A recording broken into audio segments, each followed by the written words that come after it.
Subscribe कीजिए the perfect classes channel को और बेल आइकन को दबाइए लेटेस्ट वीडियो सबसे पहले देखने के लिए। स्टूडेंट्स, आप सभी का आपके चैनल द परफेक्ट क्लासेस में स्वागत है। Directorate of education GNCT of Delhi की वर्कशीट नंबर 24 डिस्कस कर रहे हैं। क्लास 7 की वर्कशीट है, सब्जेक्ट सोशल साइंस है, 22 अक्टूबर 2021 की वर्कशीट है। टॉपिक है मुगल एम्पायर। यहाँ देखते हैं, after the death of Humayun Akbar succeeded the throne. Akbar ने सिंहासन संभाला किसके बाद? हुमायूं की मृत्यु के बाद अकबर ने सिंहासन को संभाला, वो उसका उत्तराधिकारी बना। He was only 13 year old when he became emperor. जब वह सम्राट बना था उसकी आयु केवल 13 वर्ष थी। यहाँ बता हुआ Bairam Khan was is regent. Bairam Khan उसका संरक्षक था। Who help the young emperor expand and consolidate Mughal empire. जिसने अकबर की मुगल साम्राज्य के विस्तार एवं उसके सुदृढ़ीकरण में उसकी सहायता की। अब आगे देखते हैं, अकबर्स मिलिट्री कैंपेन। अकबर के जो सैन्य अभियान है उनके बारे में देखते हैं। 1556 to 1570 Akbar became independent of the regent Bairam Khan and other members of his domestic staff. 1556 और 70 के समय अकबर अपने संरक्षक बैरम खान और अपने घरेलू कर्मचारियों से स्वतंत्र हो गया। Military campaigns were launched against the Suris and other Afghans against the neighboring kingdom of Malwa and Gondwana and to suppress the revolt of his half brother Mirza Hakim and the Uzbeks।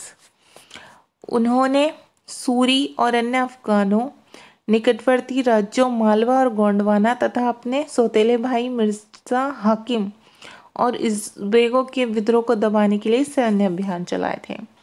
In 1568, the Shishodia capital of Chittorn was seized and in 1569 Ranthambore. 1568 में सिशोदियों की राजधानी चित्तौड़ और 1569 में रणथंबोर पर उन्होंने कब्जा किया। 1570 to 1585 military campaigns in the Gujarat were followed by the campaign in the east in Bihar, Bengal and Odisha। 1570 और 1585 के समय गुजरात के विरुद्ध सैनिक अभियान हुए। After the death of Mirza Hakim Kabul was also the annexed into his kingdom. Mirza Hakim की मृत्यु के बाद काबुल को भी उसने अपने राज्य में मिला लिया। Campaign in the Deccan started and Berar, Khandesh and parts of Ahmadnagar were annexed. Deccan के अभियानों की शुरुआत हुई। बरार, खानादेश और अहमदनगर के कुछ हिस्सों को भी राज्य में मिला लिया। Kandahar was seized from the Safavid. Kashmir was annexed. सफविदों को हराकर कंधार पर कब्जा किया गया और कश्मीर को भी जोड़ लिया गया। 1585 to 65 expansion of Akbar's empire campaigns were launched in the north west. 1585 से 1605 के बीच के समय में अकबर के साम्राज्य का विस्तार हुआ। उत्तर पश्चिम के अभियान चलाए गए। अब देखते हैं बच्चों, अकबर्स एडमिनिस्ट्रेशन पॉलिसी।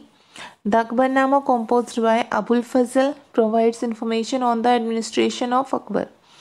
अकबरनामा जो था वो कंपोज किया गया था अबुल फजल के द्वारा, ठीक है, उसके द्वारा रचित है अकबरनामा, जो अकबर के प्रशासन की जानकारी देता है। The empire was divided into province called सूबाज।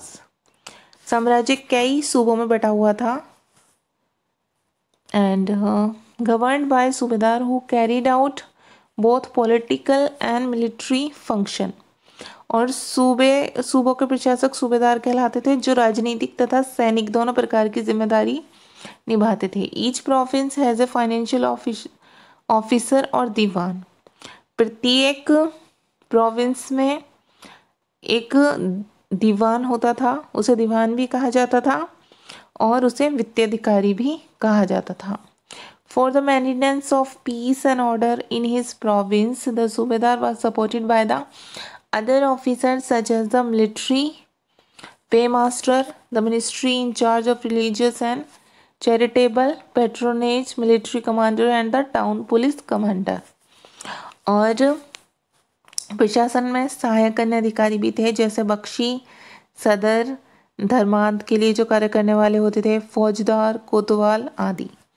ठीक है, अब यहाँ पढ़ेंगे हम रिलीजियस पॉलिसी, धार्मिक नीति जो होती है। Akbar formulated the idea of Sulh kul और यूनिवर्सल पीस। अकबर ने सुलह कुल की नीति का आरंभ किया। The idea of tolerance didn't discriminate between people of different religion in his realm. और सहिष्णुता की धारणा अनुयायियों के मध्य भेदभाव नहीं करती थी। ओके स्टूडेंट्स, आगे देखते हैं। Instead, it focused on a system or ethics, honesty, justice, peace that was universally applicable. इसका जो केंद्र बिंदु था, नीति शास्त्र की एक व्यवस्था थी जो सब जगह लागू की जा सकती थी, जिसमें केवल सच्चाई, न्याय और शांति पर बल था। अब एक्टिविटी देखिए, यहाँ पर आपको एक एक्टिविटी दी हुई है। Collect some information about the subjects given in the Akbarnama and its volume with the help of your family members and teacher।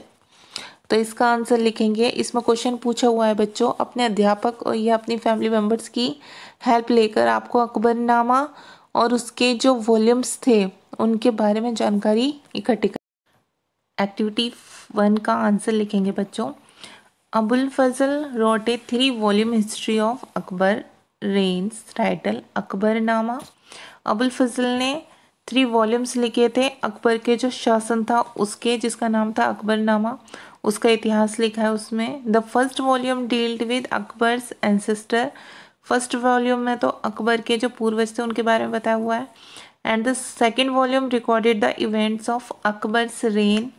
जो सेकेंड वॉल्यूम था उसमें अकबर के शासन के बारे में रिकॉर्डेड है सब कुछ। ठीक है।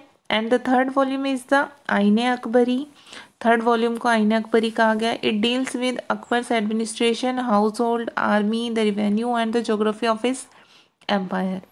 आईने अकबरी में अकबर का पूरा प्रशासन, जो उसके हाउस होल्ड्स थे, क्या क्या था वहाँ पर, सबके बारे में, उनकी आर्मी, उनके जो रिवेन्यूज थे और जो उनकी साम्राज्य की जो ज्योग्राफी थी, भूगोल थी, उसके बारे में एक्सप्लेन किया गया। ठीक है, तो ये हम लिख देंगे एक्टिविटी फर्स्ट में, ये आंसर दे देंगे हम। और क्वेश्चन नंबर 2 है बच्चों, write down the characteristic of Akbar's administration. Akbar की धार्मिक नीति की विशेषताएं बतानी है।